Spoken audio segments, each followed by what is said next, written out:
Marc Morano is in his car driving to the airport. He agreed to stay with us for the last 5 minutes of this segment.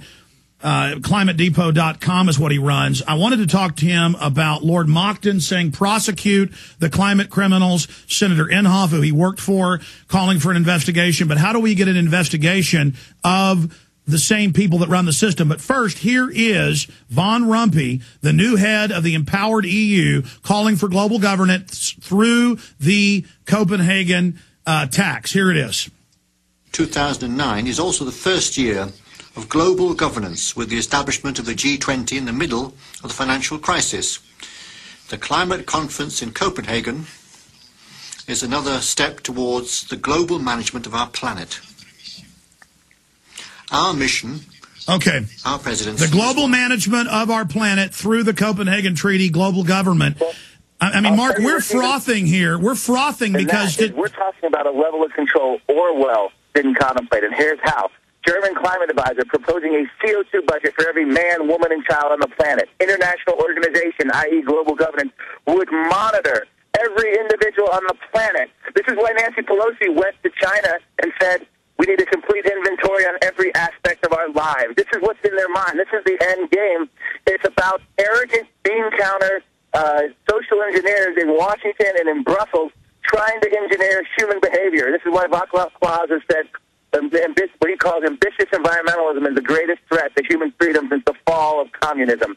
And if you talk about UK's got the same thing, these CO2 ration cards, where the government's going to monitor your car travel, your energy bills, your airline travel, your thermostats in your home. This is, again, Oregon wants very much, this is the big issue. Taxes everyone's used to paying. They're not used to having the ultimate eco-nanny state. I mean, it's so over the top that they're this criminal. They're liars consciously. They're nothing but piratical thieves. In closing, what do you think about the criminal investigations being called for by Lord Monckton and many others? Well, just one note.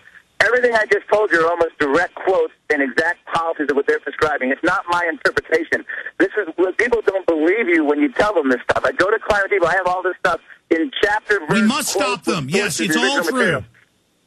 We must stop them. Senator Inhofe, who I had the pleasure to work for, he in 2003 became the chairman of the Environment Committee. He came out against this. He went after the United Nations and went through all the obvious problems they had in terms of that, and he knew it was a political. The name is called the Intergovernmental Panel. Anyone who doesn't think it's political has no clue about the English language or words. They give it away right there. Inhofe is calling for an investigation into this in the Senate. I believe the House members come out this morning and call for an investigation. In the UK, former Chancellor Lord Lawson is calling for an investigation. Lord Monckton, the former advisor to Margaret Thatcher, is now calling for an investigation. We have open comparison to Bernie Madoff here. In terms of Lord Monckton, he's actually said bluntly, they are criminals.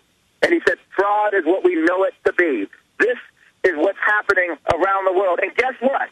To my knowledge, ABC, NBC, CBS News, this is not even a story. No, this just broke. Mark, this just broke. BBC was sent these emails 5 weeks before and refused to cover them. The hackers sent it to them first, and they covered up evidence of a crime. We cover it all in my film, Fall the Republic, on DVD at Infowars.com. The entire climate scam. Go to ClimateDepot.com to find out more, Infowars.com, PrisonPlanet.com. Do you expect this to result in criminal investigations? Well, here's the deal. Whoever did this, it sounds like they broke the law. They should face criminal investigation. Any no, I mean criminal investigation of Al Gore and these people. Well, hold on. Whoever the person who released this should face whatever they need to. At the same time, we should then have a ticker tape parade for them in New York City for what they did in the service of science by exposing this. The emperor has no clothes. And Al Gore and the United Nations now will forevermore be tainted, tarnished, and now we know what they say behind the scenes.